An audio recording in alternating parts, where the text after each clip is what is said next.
dedicamos a la política y en Claro. particular para los que somos progresistas, que no todos estamos todavía dentro del Frente Amplio. Claro. Entonces, construir un Frente Amplio que sea capaz de comulgar nuevamente a quienes provienen de los partidos de la izquierda, a quienes provienen de los partidos tradicionales, a quienes provienen de la izquierda cristiana, a quienes provienen del ciudadano independiente que se siente convocado por el Frente Amplismo, por esa forma de sentir la vida, por esa forma de ser solidario, por esa forma de soñar con un país mejor y un mundo mejor, es que se suman miles y miles de uruguayos a nuestras causas. Entonces, de alguna manera, tomar este desafío que nace de una propuesta muy abarcativa de sectores, como el MPP, el PSU, Fuerza Renovadora, Asamblea Uruguay, Plataforma, PAR, el PDC. Fíjese que estaría medio programa hablándole de los sectores, Rumbo, cada de sector, izquierda, claro. PST, y muchos otros sectores que se han ido sumando, el Abrazo, el PAR. Entonces, todo este conjunto de sectores que nos propusieron intentar construir una candidatura con amplios consensos de los sectores, pero también de las bases, y recibimos apoyo de buena parte de las bases de Montevideo y del interior, implica una responsabilidad que es intentar ser presidente de todo el Frente Amplio. Claro. Y esa intención, en primer lugar, es que haya una gran elección interna, que voten miles y miles y miles de uruguayos. Porque si esto sucede, no solamente habrá un presidente del Frente Amplio, presidente de las departamentales, integración de los plenarios departamentales y nacionales. El Frente Amplio ese día empieza a volver. Claro. Y cuando empieza a volver con sus ideas, volviendo a retomar un diálogo que nunca debió perder con la academia, con la intelectualidad, con la ciencia, retomar un vínculo profundo con el arte, la cultura, para diseñar nuestras políticas de cultura y de alguna manera competencia de la mayoría cultural de la nación, la hegemonía cultural, eso que se le llama, que es cómo pensamos colectivamente, cómo construimos una sociedad de solidaridad, condescendencia, amor, transformación productiva, democratización profunda de nuestras estructuras. Y si todo esto lo queremos hacer, claramente hay que transformar al Frente Amplio para colocarlo de cara a volver. Me contestaste casi todas las preguntas que tenía pronta para hacerte. Pero, bueno, pero habrá algunas otras. Pero ¿por qué? ¿Por qué te lo digo de esta forma? Porque quería hablar de eso, ¿no? Del retorno de la gente a la actividad política partidaria a través de lo social, la amplitud que ha tenido la convocatoria de tu candidatura. Pero voy a dar vuelta a la charla, así volvemos al tema. Los contras. Tienen que traer a alguien de afuera para el Frente Amplio, porque el Frente Amplio ya fue. El Frente Amplio es una fuerza política que ya gobernó 15 años, olvídense. Tuvieron que traer a uno del PICNT. Mirá, a uno del PICNT tuvieron que traer. Y esos comentarios a veces están, para mi gusto, algunos malintencionados y a otros desinformados o desencajados. ¿Por qué? Porque el PICNT es un movimiento obviamente social de trabajadores, un movimiento que está permanentemente con una agenda de país, proponiendo, tratando de construir. Y cuando dicen el PICNT es el Frente Amplio, el Frente Amplio es el PICNT, yo creo que matan todo eso que vos estabas comentando ahora. Por eso tiraste un montón de información arriba de la mesa que me parece que habría que dar vuelta a todas las preguntas. Cuando Fernando Pereira comienza la campaña de la recolección de firmas, uno veía a un tipo solo liderando desde esta misma opinión de que ahora tengo que traer a uno de afuera, ¿no? Cuando creo que lo hay que analizar es la fuerza popular, la convocatoria que tienen todas las fuerzas sociales y de los trabajadores. Y yo creo que en este análisis que trato de hacer para volver a la pregunta, porque claro, yo te iba a preguntar de cómo fue la convocatoria y tú lo tiraste todo arriba de la mesa. ¿Cómo es que esta transformación se ha dado tan natural?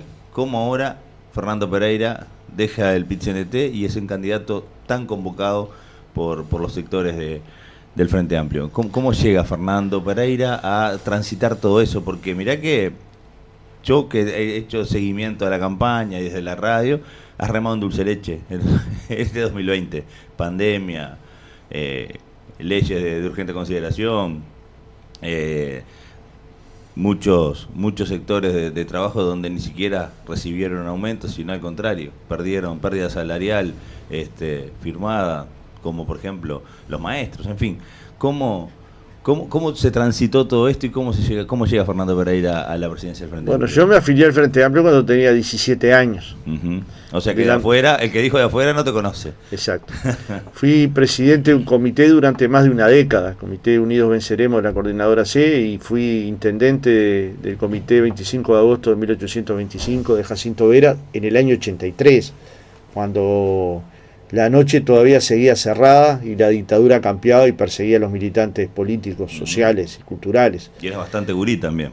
Sí, un niño. De hecho, mi madre me mandó algunos meses a Caracas para que no estuviera tan expuesto, porque en un momento estaba sumamente expuesto. Y bueno, y ahí nace una vocación política, que luego no fue interrumpida, simplemente que entré a trabajar, como trabajaba de los 14 años, pero entré a trabajar en primaria, mis compañeros me eligieron primero delegado, pero a los 21 años me eligieron presidente del sindicato, y permanecí hasta el año pasado. Es decir, que no es que tuve una corta trayectoria, tengo 55 años, tuve 33 años dentro de la directiva de AFUPRIN, y en esta soy suplente, ahora voy a renunciar en el caso de que salga electo, no solo a la presidencia de AFUPRIN, y obviamente también voy a renunciar el 5 de noviembre a la presidencia del PIT-CNT y a integrar su organización, su dirección, no su organización, pero al mismo tiempo, digamos, estas historias de vida y de compromiso nos permitieron ser dirigentes sindicales en el momento del neoliberalismo, pero también cuando vino la izquierda. Y la izquierda llegó para transformar. Claro. Transformó la matriz productiva, hizo una reforma tributaria para distribuir mejor los ingresos, bajó la pobreza del 40 al 9%, le generó condiciones para que los peones rurales tuvieran 8 horas, para que hubiera convenios del sector doméstico, permitió más de 80.000 operaciones de ojos, transformó el Sistema Nacional Integrado de Salud, y esa transformación permitió que los uruguayos y uruguayas tuvieran acceso, no por la tarjetita de pobre. Claro. Entonces, todas estas transformaciones, el Plan Ceibal, el Plan Ibirapitá, el Sistema Nacional de Cuidados, las obras nacionales, los cambios estructurales, la inversión que llegó al Uruguay, los cientos de miles de puestos de trabajo que construyó en 15 años, dan cuenta de una organización que llegó para transformar. ¿Cómo había encontrado el Frente Amplio el Uruguay? Con 40% de pobreza, una desocupación galopante, el Banco de República prácticamente quebrado, el banco hipotecario quebrado técnicamente. Y logró reconstruir. Donde hoy está el Sodre y hay un auditorio, había un agujero. Donde se prendió el fuego el cilindro, hoy hay una tela arena. Donde era un agujero en la Plaza Independencia, hoy está la Casa del Gobierno. Ese es el Frente Amplio que necesita volver. Obviamente no logramos sintonizar estas obras con el resto de la sociedad, si no, no podríamos haber perdido nunca una elección. Es decir, gobernamos para la gente, pero no necesariamente con la gente. Claro. Que es cómo se construye colectivamente. Y si fallamos ahí, rápidamente hay que enderezar. Y si algunas cosas no fuimos lo suficientemente modestos como para escuchar, es necesario escuchar. Y si alguna gente nos vio en una actitud soberbia, hay que modificarla. Y si no fuimos capaces de sintonizar con sectores que tienen mucha debilidad económica, es que los que fallamos fuimos nosotros. Entonces, si fallamos en esos temas, pero tenemos todo este patrimonio político, económico, social y cultural de 50 años de unidad de la izquierda, entonces el 5 de diciembre empezamos a volver. Y los que dicen que la actividad sindical no se puede pasar a la política, la necedad no tiene condena, porque el necio es necio. Claro. Pero las personas no están impedidas de participar en política, ni siendo dirigentes sindicales, ni médicos, ni abogados, ni periodistas. De hecho, ustedes vieron varios periodistas que se pasaron a la actividad pública, política pública, y fueron candidatos, o son directores del Sodre, o son directores de INJU, de INMujeres, y a mí no me parece mal. ¿Por qué no va a ser un periodista, no va a poder ser gobernante? ¿Me explico? Pero sí, ¿por qué no va a poder ser un sindicalista?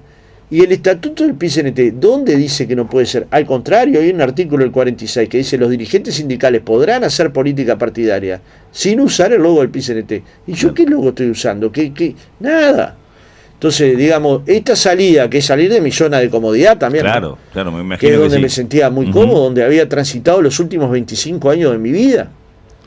Aparte con un pico de popularidad muy Importante, importante, claro. que era para decir, me quedo acá y sigo construyendo desde acá, que acá tengo muchos más sí que no. Exacto, ¿no? exacto. Y sin embargo hice este paso, Claro. que es un salto a una actividad que si gano la elección es para quedarme 5 años. Y cuando doy esta señal, estoy dando una señal que no tengo otra disputa interna que Claro. no sea dirigir al Frente Amplio. Porque si lo que faltó fue conexión entre el gobierno, el partido y la sociedad, el partido tiene que quedar fortalecido. Ni hablar. Vos hablaste en el principio de esos progresistas que no estaban dentro del Frente Amplio. Ahora hablaste de gobernar para la gente y no con la gente. ¿El marketing pudo más que los hechos en sí mismos? ¿Pudo más el decir que estábamos mal que evaluar si realmente faltaba algo más o se había construido todo eso que vos nombraste? Como por ejemplo, que es muy simbólico y muy importante, ¿no? Esas obras que estuvieron siendo elefantes blancos. Yo me acuerdo que yo trabajaba en la Ciudad Vieja y el Sodre fue Pozo años y después un esqueleto un tiempo, el edificio de Presidencia, siempre lo vi con las columnas y nada más, ¿no? Y esa cuestión de hasta levantar la infraestructura personal de toda la sociedad, quien compró un autito, viajó, pudo arreglar su casa, pudo comprar, pudo entrar a una cooperativa, y el que no, que todavía le falta, ¿no? Porque también hay que entender que hay mucha gente que está pasando mucha necesidad y por ahí dice, yo me rompí el coco trabajando cuando estaba la dictadura, cuando estuvo Sanguinetti, cuando estuvo La Calle, cuando estuvo Valle, cuando estuvo Tabaré, porque a veces escuchás ese reclamo de la gente. ¿Cómo el marketing pudo más que los hechos en sí? ¿Cómo? Bueno, la comunicación juega en la política un papel fundamental. Y si nosotros no le hablamos a la gente de forma tal que nos entienda, es muy difícil que la gente nos entienda. Pero no es por hablar en difícil, sino decimos Claro, cosas claras. sí, sí. Ellos construyeron un relato de que el Uruguay era un descalabro, de que había despilfarro, de que se acabó el recreo, y nos prometieron los mejores 5 años de nuestras vidas. En estos 2 primeros años perdimos 55.000 puestos de empleo, las maestras perdieron 19 jornales por año, los trabajadores perdieron 15 jornales por año, los uruguayos cayeron 100.000 uruguayos por debajo de la línea de la pobreza. Y este dato de la realidad demuestra que lejos de ser los mejores 5 años se transformaron en de los peores de los 17 últimos años. Entonces, claro que hay que poder construir un discurso entendible, pero también no sustituir la inteligencia que te puede dar una Secretaría de Comunicación Política. Claro. Que tiene que ser con los principales publicistas, que el Frente Amplio los tiene, comunicadores, licenciados en Ciencias de la Comunicación, y con eso armar una unidad de inteligencia que nos permita colocar nuestros temas en la agenda política cotidiana. Porque en la medida que la izquierda coloque sus temas en la agenda, la izquierda vuelve. El tema es que lo tenemos que hacer de forma ordenada, de forma disciplinada, haciendo un pueblo a pueblo, no en el 2024, desde ahora. Claro. Digamos, esta idea de empezar a recorrer el interior en la campaña interna es lo que quiero mantener durante todo mi periodo al frente del Frente Amplio. Durante todo, que es escuchar, Claro. que es entender, que es colocar oídos a lo que la gente te está planteando y reclamando. No habrá soluciones para todo ni para todos, pero si escuchás, sos capaz de traducir, de sintetizar lo que la gente está precisando, lo que la gente está necesitando. A veces el abrazo que el compañero de al lado está precisando. Y no dejar olvidado ningún compañero de esos que dedican cientos y miles de horas a cambiar el Uruguay. Porque si los olvidamos, no es que perdemos un gobierno, es que perdemos el alma. Por eso en estos días he podido hablar con Nin, con Guarino, he podido tener conversaciones muy interesantes con gente que estuvo en el gobierno de Tabaré, pude encontrarme con la bandera, pude encontrarme con los compañeros de comunicación de la presidencia pasada, voy a encontrarme en los próximos días con varios de los que fueron ministros, me encontré con Gerardo Amaral, me encontré con Yerú Pardiñas, y así voy a ir visitando compañero por compañero. Tal vez todos no me den antes de la campaña electoral, pero sí después de la campaña electoral, para recoger experiencia, para recoger conocimientos, porque nadie nace sabiendo, ni nadie llega a una organización política sin analizar su historia, sus éxitos y sus fracasos, y también sus dolores. Y si somos capaces de esto consensuarlo, generar una política única, el Frente Amplio vuelve, pero no vuelve por volver, vuelve para transformar. Y eso es lo que la gente está esperando, que el Frente Amplio llegue para volver a transformar. Claro, porque a veces parece que fuera solamente la disputa del poder. Llegar, exacto. Y el llegar solo no te garantiza nada. Bueno, tú hacías mención a esa diferencia entre el anuncio de los mejores 5 años de tu vida y los 2 años que van transitando, que no. Por eso te decía, ¿cómo nos entregaron el Uruguay? ¿En qué lo transformamos? Y cómo se vuelve a deteriorar un conjunto de derechos que los uruguayos tenían. Cómo vemos que los 135 liceos que nos prometieron no están en ninguna parte. Cómo vemos que se redujo el salario de los policías, de las maestras, de los profesores. Cómo vemos que cayó la calidad de vida de los uruguayos y que van al supermercado y con 1.000 pesos se dan cuenta que no compran nada. Y esas cosas la gente las empieza a visualizar.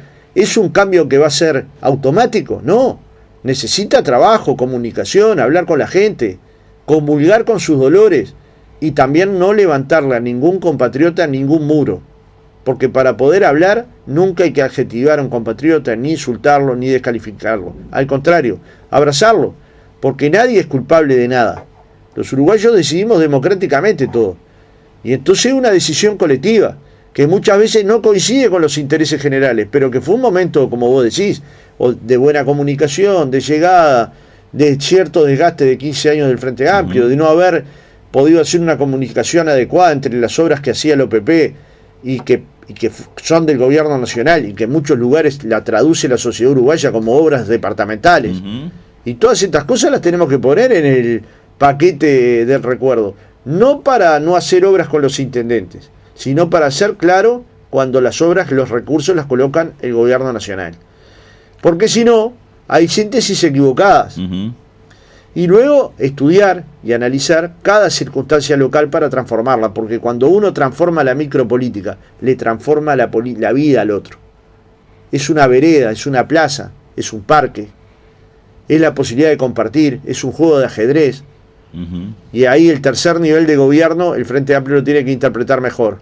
Claro. Disputar las alcaldías no supone disputar solo la obtención de un cargo, es disputar el cambio de la calidad de vida de nuestros compatriotas, es acercar la política a la comunidad, al barrio, es acercar la cultura a cada lugar, es darle vida a los músicos emergentes, es tener lugares donde nuestra cultura se pueda emancipar. Y esa lucha emancipatoria tiene que ver con una izquierda que progresa, que avanza, que entiende la revolución 4.0, que entiende que hay un cambio civilizatorio y que si el mundo cambia, el Frente Amplio tiene que cambiar para poder cambiar el Uruguay, ¿no? Esa idea de Tabaré Vázquez de usar todos los niveles de gobierno, distribuir la participación del gobierno en todo el territorio, la creación de los municipios, como lo vivimos quienes fuimos montevideanos cuando hizo dividió Montevideo en sectores ahí va, y generó esa cuestión de gobierno de cercanía. ¿Fue mejor interpretado por la oposición que por el propio Frente Amplio, o las características de los lugares fueron llevando a que después una obra pareciera más del intendente que de la OPP, un municipio pareciera más del caudillo del lugar que el propio tercer gobierno nivel de gobierno? ¿Hubo una mala interpretación de la ciudadanía en cómo se fueron dando las cosas, o había que llevar el gobierno de cercanías a cualquier costo? Había que llevarlo a cualquier costo. Pero eso no implica que el Frente Amplio no se prepare. Si no estaba preparado para una idea que iba más allá de su forma de entender la política, no le echemos la culpa a haber profundizado la democracia. Eso es profundidad democrática. Claro. Y si nosotros no estuvimos a la altura, tendremos que estar. Y para eso tenemos que preparar equipos que los 5 años militen sobre qué alcaldía queremos construir. Digamos, nosotros tenemos que aprender a hacer política durante los 5 años y construir el equipo que va a disputar la alcaldía y estudiar cada tema y estudiar cada circunstancia, y donde nos toca ser concejales, estudiar y estudiar y estudiar para darle herramientas a nuestros compañeros y dar una disputa en el campo de lo concreto. Las alcaldías tampoco se pueden transformar en cuestiones de gauchadas, ¿no? Claro, son de políticas públicas, son de mejorar la vida del ciudadano. Pero ahí en el Cerrillo, en los Cerrillos, hay un alcalde que se llama Rodrigo Roncio, de poco más de 30 años, que cambió la ciudad. Y a él lo votan personas de los partidos tradicionales. ¿Por qué lo votan? Porque cambió la ciudad, porque da composteras, porque recicla el material, con eso se lo vende a la recicladora de las piedras, con eso luego le compra a los niños del pueblo un juguete de los artesanos de las piedras. Es decir, construye una economía circular a pequeña escala en un pequeño pueblo. Pero eso le cambia la vida al vecino. Cada niño que nace tiene una cuna para su bebé que se lo da a la alcaldía producto de este financiamiento. Entonces, las alcaldías también te permiten jugar, cantar, auspiciar artistas, generar condiciones para que haya estudios de grabación, generar esperanzas en los pueblos pequeños, de que ahí también se está construyendo oportunidades. Un sentido de pertenencia real. Brutal. Claro. Y si aprovechás tus raíces, que tienen 200 años en el Uruguay, si aprovechás tus raíces que tienen que ver en el interior muchas veces con los raíz, muchas veces con las pencas, muchas veces con carrera a caballo, muchas veces con otras actividades, muchas veces con cuestiones vinculadas al folclore, otras veces con cuestiones vinculadas a sociedades criollas. Y nosotros, ¿por qué no vamos a ser parte de esa cultura si somos hijos del mismo pueblo que las construyó? Claro. De las mismas tradiciones históricas, de la misma lógica. Hay un viva la patria como si fueran dos patrias distintas. Claro, la patria es una. Claro. Y es un techo que compartimos y que hay que compartirlo democráticamente con mucho cariño. Pero luego hay una disputa política para cómo transformar la sociedad. Nosotros no queremos hacer la política de los favores. Queremos hacer la política pública que transforme a la sociedad mejor. Todo. No solo para tener mejores niveles de consumo, que eso es una parte, sino para tener una vida más culta. Hay un libro de Enrique Iglesias que se llama Reflexiones, que habla de la revolución tecnológica, de la Internet de las cosas, de la robótica, de la inteligencia artificial, y que al final dice, esto más tarde o más temprano va a reducir la jornada laboral de las personas, y hay que pensar qué hacer en el rato de ocio. Ahí propone la cultura, el cine, el teatro, las artes plásticas, la danza, el ballet, para irlos a ver, o para practicarlos, sin necesidad de querer ser profesionales de cada una de estas disciplinas, sino enriquecer las vidas. Y cuanto más culta es una persona, cuanto más libros haya leído, cuanto más obras de teatro haya mirado, cuantas más películas haya podido acceder, cuanto más práctica haya tenido de diálogo con otros, y de aprendizajes, y de cursos, y de cursillos, más rica es esa vida, más valiosa es, independientemente de los ingresos económicos. Entonces pensar que alguien puede ser feliz solo con dinero es subestimar las otras cosas de la vida, las que son el alimento del alma, las que son el abrazo al hijo, el leerle un cuento, el poder participar de un encuentro de amigos, el compartir historias, anécdotas, conocimientos que tienen que ver con las construcciones de vida, o con un cuento que te hizo tu padre o tu abuelo y que te quedó en la retina, probablemente distorsionado, pero con esa distorsión vamos a generando una sociedad integrada, llena de experiencias, llena de cuentos.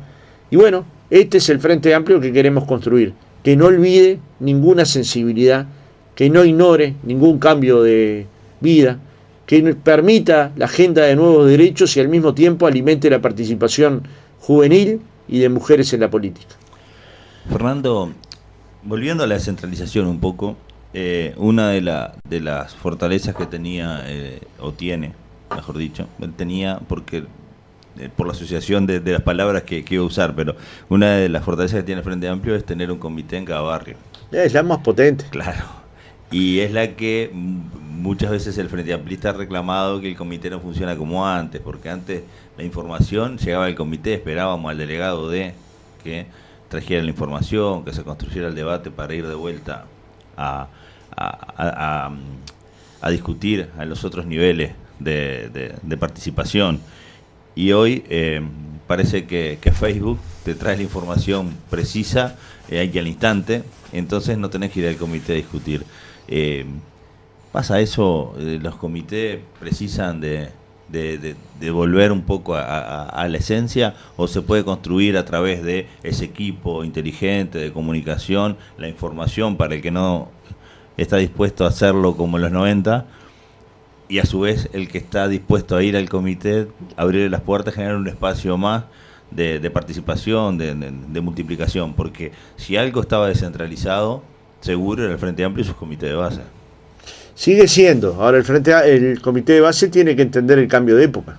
Exactamente. De repente, si hay un estudio como este, pequeñito, adentro de un comité de base, donde los chiquilines puedan hacer un programa vinculado al ajedrez, o a la cultura, claro, o a la música, o a la ciudad, o puedan hacer un certamen de fotográfico, de fotografías sacadas por celular, o si pueden contribuir a una olla popular, o si pueden transmitir simplemente lo que el comité está discutiendo y cómo efectivamente eso cambia una realidad, lo podés transmitir por una radio o por un celular.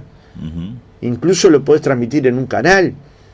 Entonces, digamos, estas cosas que han cambiado, las que le llaman podcast, ¿no? Sí, claro. Que eso los comiteros tienen que internalizar, porque si no lo internalizan, los jóvenes hacen política, pero desde otro lugar. Claro. Entienden que la política está en otro lugar, en las causas, o inclusive en su casa. Y también hay que poder mezclar la política de cercanía, la de presencialidad, con la de distancia.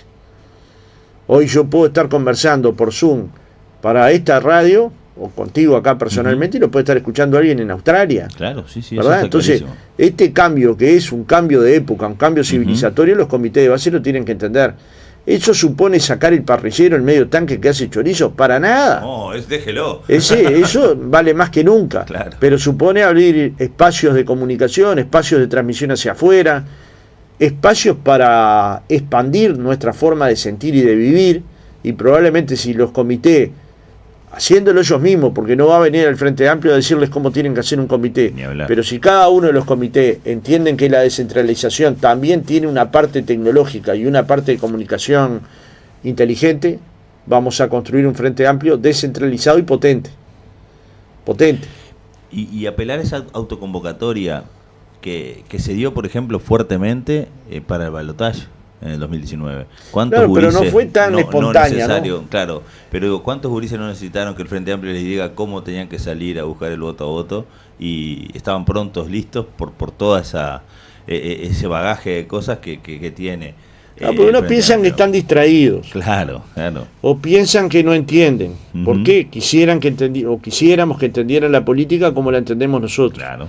O piensan que está metido adentro de un videojuego o adentro de la computadora y en el mundo de internet, pero está recibiendo información muy probablemente más de la que recibíamos nosotros cuando teníamos 20 años. Sin lugar a duda. Y cuando les toca salir a la cancha, no salen a improvisar, salen con un bagaje de información, de conocimiento, de lectura, no en los mismos lugares donde nosotros leíamos, no en la biblioteca popular, no comprando un libro de repente, pero dentro de su propio mundo. Fíjate que los niños nacen con dedos más largos, producto del uso de la tecnología. Porque también el cambio genético de las cosas es importante. Entonces, digamos, en cierta medida, entender este proceso es el que permitió que entre octubre y noviembre 200.000 uruguayos cambiaran el voto. Pero es el que permitió que en 6 meses se juntaran 800.000 firmas. Claro. ¿Cuántos miles de jóvenes agarraron la papeleta y salieron a juntar en los últimos 15 días? Ese logro de ellos también. Claro que sí. Porque vos podés decir, Fernando Pereira estuvo parado los 180 días en la Plaza Libertad. Sí, estamos de acuerdo. Pero ningún cambio, bueno, 1000 plazas, ¿no? Incluyendo plazas del interior. Pero ningún compañero, por valioso o valiosa que sea, puede cambiar una realidad de esa dimensión. Puede contagiar. Ahora, si contagia, si da elementos, si da herramientas, luego lo importante es que ese pibe agarre la tableta y salga a juntar la firma. Y fue lo que sucedió. Claro. Y son miles los anónimos que lograron esta hazaña. Fíjense que en la mejor de las hipótesis nosotros pensábamos llegar a 730.000 firmas. Y llegamos a 800.000. En buena parte de la campaña escuchamos a Sanguinetti decir que las firmas estaban mal, que seguramente estaban duplicadas. Y ya vemos que... es el nivel más bajo de rechazo de firmas de cualquier otro... Claro, muy bajo. Muy por abajo del 8%. Claro. Y a veces son problemas de que la gente no sabe sacar, porque no somos especialistas en huellas, ¿viste? Hacemos lo que podemos. Ahora, con todos esos problemas, 800.000 uruguayos se inscribieron para esta gran hazaña. Pusieron su huella, le ensuciamos el dedo. Esta pasión, esta forma de ver el mundo, es un patrimonio de la izquierda uruguaya, del progresismo, de los movimientos sociales, del cooperativismo, de los feminismos, que no necesariamente comulgan en una misma caja, pero que sintonizan dentro del mismo bloque social y político. Y esa sintonía hay que poder mantenerla, y hay que ampliarla a pequeños y medianos productores, a colonos, a sociedades de fomento rural, a uruguayos de buena voluntad, a gente de la cultura, del deporte, de la ciencia, de la academia. Y si lo ampliamos, porque no todas las veces que nos reunimos tenemos que resolver algo. Claro. De repente nos juntamos para discutir el medio ambiente y no lo vamos a resolver en una reunión, ni en 2, ni en 10, pero ¿cuánto aprendemos? La mayor parte de las reuniones son para aprender, son para entender, porque para poder aplicar políticas hay que primero entender. Hay que sacarse el chip de campaña también, ¿no? Totalmente. Porque la discusión va más allá de agosto, septiembre, octubre de cada 5 años. Exacto. Va más allá. Por eso yo digo la izquierda los próximos 30 años. Hay un jalón en 2024 porque la gente está desesperada porque vuelve al Frente Amplio y cambie la realidad en la que está viviendo. Pero no puede ser la mirada nuestra 2024, no puede acabarse en 2024. Nuestra mirada tiene que ser la izquierda de los próximos 30 años. Y todo lo que yo te estoy relatando sobre las alcaldías, sobre los concejales, sobre los ediles, sobre el papel de los diputados y senadores, sobre el pueblo a pueblo en forma permanente, habla de la izquierda del futuro, ¿no? ¿Vos te acordás lo lejos que estaba el Uruguay de 2030 que hablaba Tarebaje? Claro. En su primer gobierno. Clavado. Qué lejos que estaba. Y uno decía, resolvamos, que falta Morphy ahora. Dejémonos de mirar tanto para adelante que lo que falta muchas cosas hoy. Y escuchábamos a veces alguna crítica hasta de propios militantes frente amplistas. Esto es una emergencia. ¿Qué planificación 2030 si el problema es 2007, 2006, 2005? Tal cual. ¿No? Pero qué importante poderlo ver, y ojalá sea sin tener que mirar el inmediato, ¿no? Sin tener que mirar si hay poroto para echarle guiso. No, elecciones se puede perder. Las urgencias hay que atenderlas. Los problemas de la gente que está en la pobreza hay que atenderlos con mucha rapidez. Pero luego hay que tener perspectiva de desarrollo industrial, de desarrollo tecnológico, de la inteligencia que el Uruguay puede exportar. Luego hay que tener cómo construir justicia social en cada territorio, cómo respetás cada tradición de cada lugar, cómo no generás un discurso homogéneo para todo el país como si todas las realidades fueran idénticas, y cómo pensás la perspectiva, el futuro. ¿En qué mundo soñás vivir? Claro. ¿En qué país soñás vivir? ¿En qué comunidad? ¿En qué localidad? ¿De qué manera? ¿Cómo te interrelacionás con el vecino? ¿Cómo te interrelacionás con la política? ¿Cómo de alguna manera construís el amor que se precisa para transformar? Porque, como dice bien el Indio Solari, si no hay amor que no haya nada. Claro. Porque no hay transformaciones posibles sin amor. Digamos, la diferencia de un niño que el padre o la madre lo abraza de niño y le lee un cuento, y el niño se duerme con ese cuento leído, o lo lleva a un teatro de pequeño y le hace ver la fantasía, o le cuenta una historia de su abuelo, de su abuela, de su tía, y le pone color para que ese niño esté entretenido, eso le cambia la vida al niño. Cuando una maestra se agacha y queda a la altura de un niño de 6 años y lo abraza, le cambia la vida a ese niño. Y estas cuestiones que son, en cierta medida, pueden ser pensadas como tiernas, es que lo son. La ternura cambia la sociedad. El endurecerse sin perder la ternura jamás es eso. Las personas tiernas, amorosas, queridas, queribles, que quieren a sus compañeros, lejos de ser débiles, son personas muy fuertes, muy sólidas, que no lo tirás con un pequeño empujón. Ser duro no es parecer duro. Ser duro es tener ideas duras y defenderlas con convicción, con amor, con dedicación, con trabajo y con familia.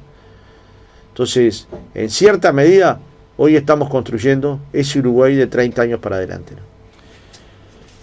Hay una exigencia importante en la transformación de un Uruguay que hasta en algún momento se le llamó la Suiza de América, en algún momento parecíamos un pedacito de Europa en Sudamérica, y Y yo me acuerdo, yo me crié en Nuevo París, entre la Curtiembre, la aceitera Cousa, mucha fábrica, mucho trabajo, y mucha cooperativa, mucho cooperativismo. Y ahora vos ves el movimiento cooperativo fuerte a la hora de pelear por cuestiones sociales, como por ejemplo levantar las firmas para la luz. Pero muchas veces ves cooperativas pequeñas débiles en intención, débiles en los objetivos, porque la situación de inmediatez gana a la esencia del cooperativismo, a entre todos generar una transformación de cualquier tipo, no estoy hablando de cooperativas de vivienda, sino de la esencia, de juntarnos, vos y yo, que tenemos cuestiones diferentes, pero pelear por una cuestión común. ¿Cuán importante es también este movimiento, más allá del movimiento sindical, lo decías muy bien explicado, de las sociedades rurales? ¿Cómo este tipo de... ¿Cómo se saca ese impulso, no? Yo lo llevo a una película hasta de ciencia ficción, cuando dicen, bueno, tomamos la gravedad de la órbita, el impulso, y agarramos velocidad cuando pasamos por tal lado. ¿Cómo se puede tomar impulso cuando pasamos por las cooperativas? Bueno, no olvidemos que Uruguay fue el primer país de estado de bienestar, que lo creó el vallismo. Uh-huh. Ese vallismo, que era un vallismo progresista, donde don José Valle Ordóñez le decía a los trabajadores: yo no puedo hacer la huelga con ustedes porque soy el administrador del Uruguay, pero háganla porque ustedes merecen conquistar sus derechos, su forma de vivir. Ese fue un Uruguay transformador. El Partido Colorado, casi sin darse cuenta, perdió esa perspectiva vallista, progresista, uh-huh, que no es mantener las mismas fórmulas, sino mantener el amor y la preocupación por los más débiles. También las principales banderas de los nacionalistas independientes, de los wilsonistas, nuestro compromiso con ustedes, tenía que ver con la construcción de una sociedad profundamente democrática, productiva, con diferencias con la izquierda, claro que sí, pero con sensibilidad. Y la izquierda uruguaya.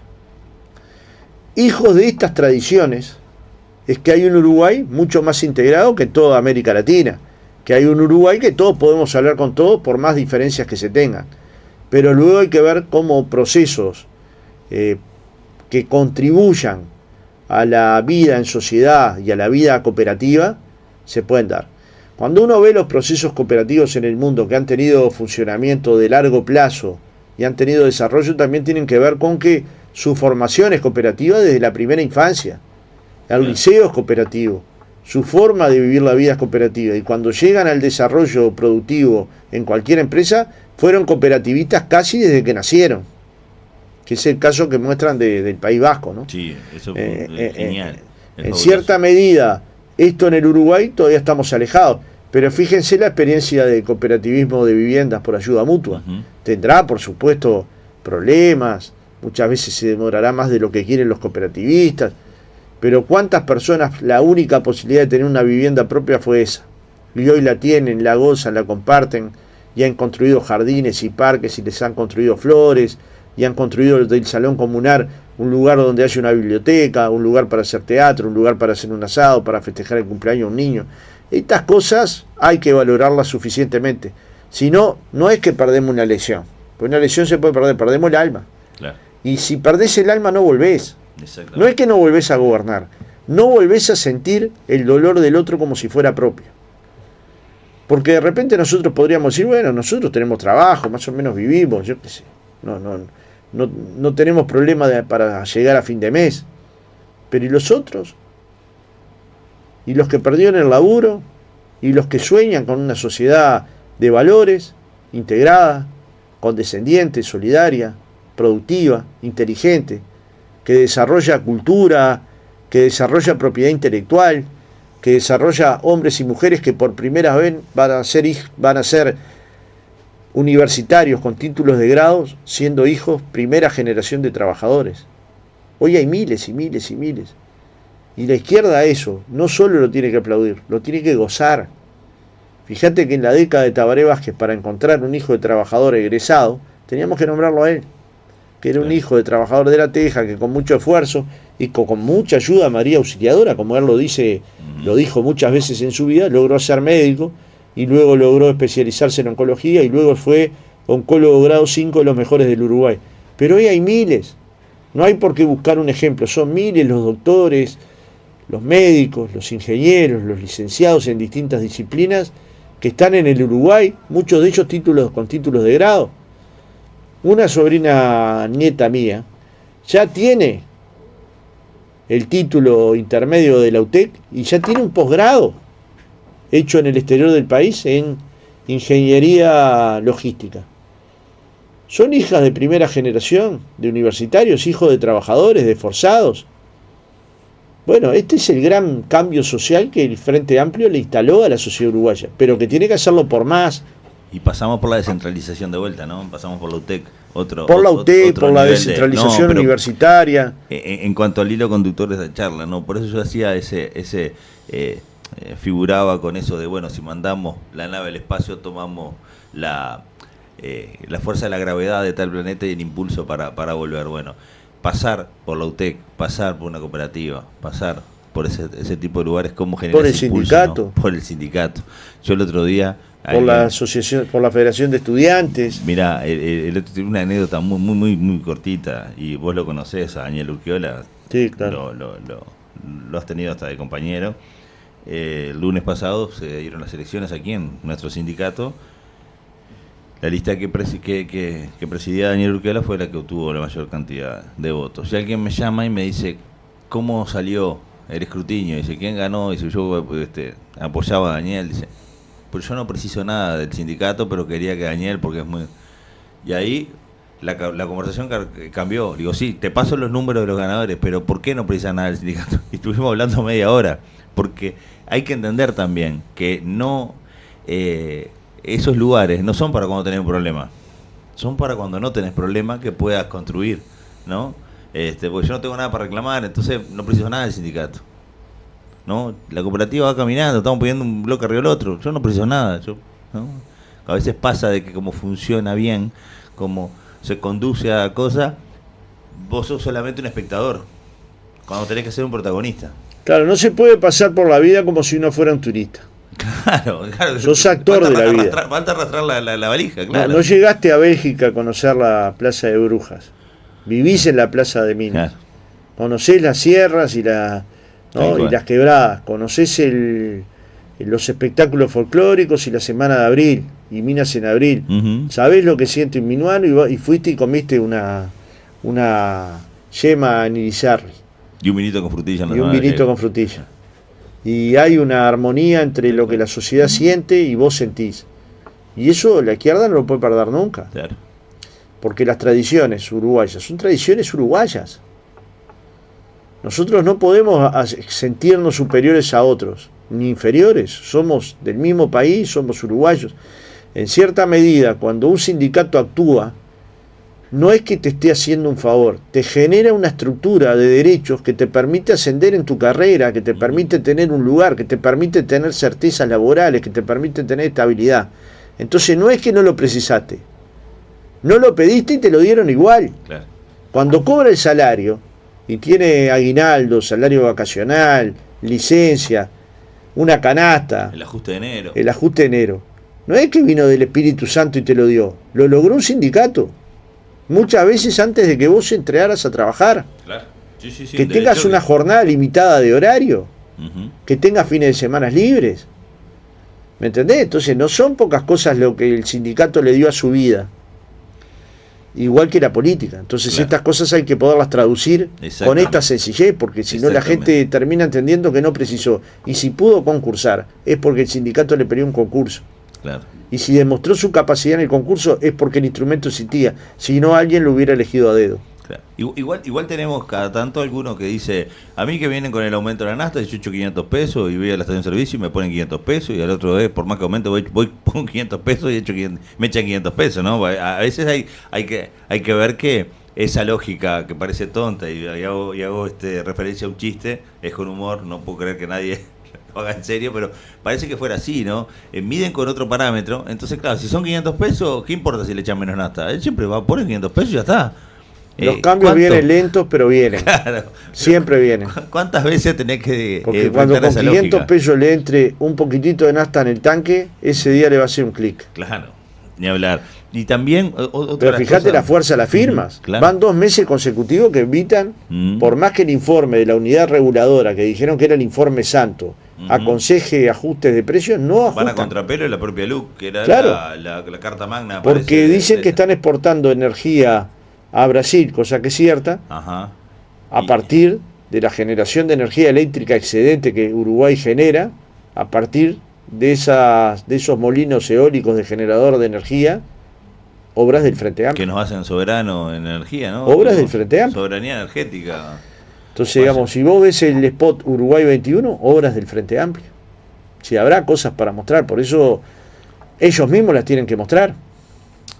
Fernando, hay un tema que yo hoy quería conversar más que nada de tu candidatura, de la recorrida, de esa esencia que vos muy bien describiste hasta desde el principio y tuve que volver sobre un espacio y tratar de explicar qué te quería preguntar para que no te preguntara lo mismo que habías dicho hace 30 segundos y la gente diga, este fue el cumpleaños ayer y no lo escuchó. A Fernando, este todavía está dormido.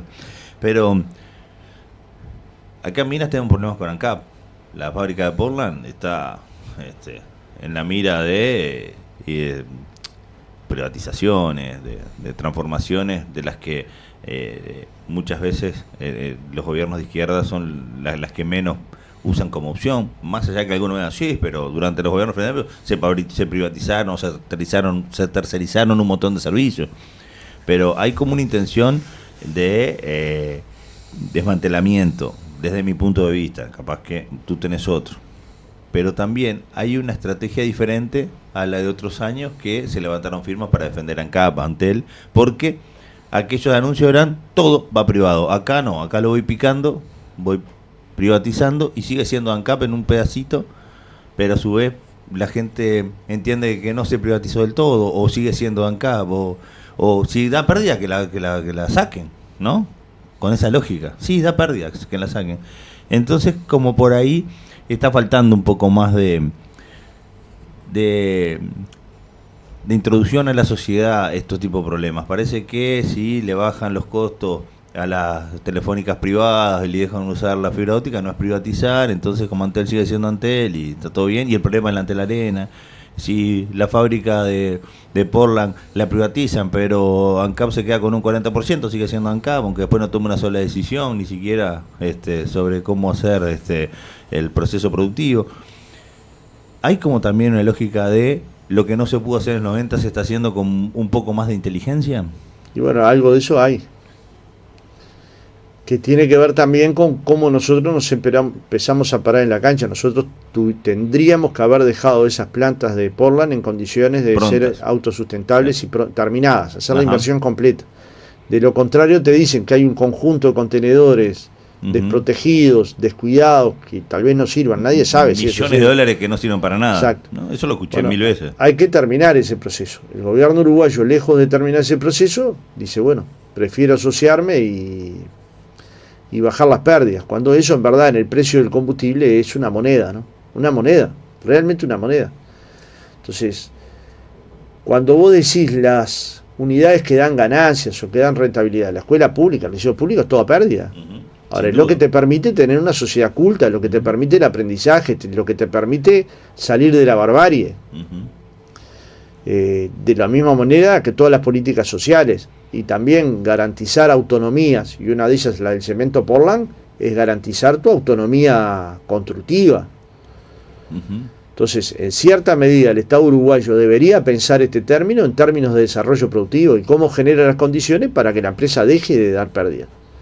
Ahora, aún dando pérdidas pequeñas, es mucho mejor que ANCAP produzca Portland y lo produzca de buena calidad y tenga soberanía sobre un bien tan importante para la industria de la construcción, que dejarlo en manos de otros, ¿no? Cuando queda piedra para siglos. Queda piedra para mucho tiempo. Entonces, por eso, en cierta medida, hay una reflexión que el uruguayo tiene que hacer, que es, si le compras un libro a tu hijo, ¿lo colocás a pérdida o lo colocás a ganancia? ¿En qué renglón lo pones? ¿En qué renglón? Yo lo coloco a ganancia. Claro. Yo cada vez que puedo le regalo un libro a mis hijos.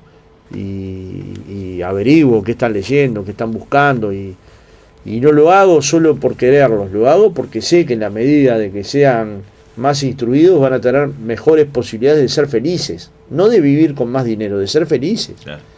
En la medida que entiendan el mundo contemporáneo y la igualdad, y no tratar a la compañera de forma inadecuada, y que venza los complejos del machismo y que cambie su masculinidad, también estás dando pasos hacia una sociedad más fraterna, más igualitaria. Entonces muchos cambios son pequeños cambios, pero con esos pequeños cambios haces grandes cambios.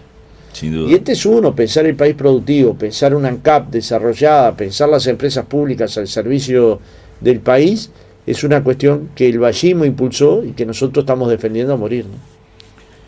Fernando, dice por allí uno de los oyentes que está prendido a la radio, dice: felicitaciones por el invitado, muy claros los conceptos, no entiende el que no ve más allá de la nariz. ¿Nos pasa eso a veces a los uruguayos? No. Tenemos esa cuestión de decir no queremos ver las cosas por más que estén al alcance nuestra. No, tenemos que... somos medio perezosos en que nos tiene que llegar o nos tiene que alguien abrir la puerta para ver, o está bueno que estos espacios nos hagan reflexionar y comencemos a mirarnos uno a otro, a construir sin necesidad de ver si el otro mira más allá de la nariz o no, sino tratar de ayudarlo a que mire más adelante. La gente mira si tiene una foto para mirar. Claro. Y en la medida que coloquemos imágenes claras, en donde la gente se pueda ver reflejada, se pueda sentir interpretada, se pueda sentir parte, va a ingresar a la fotografía. Claro. El baile no se puede bailar más rápido que lo que va la música. No podés bailar al ritmo de tango una cumbia, Claro. ni al ritmo de cumbia un tango. Ahí la música te va llevando al baile que querés hacer. Y ser libre es parte de interpretar cuál velocidad debe llevar ese baile.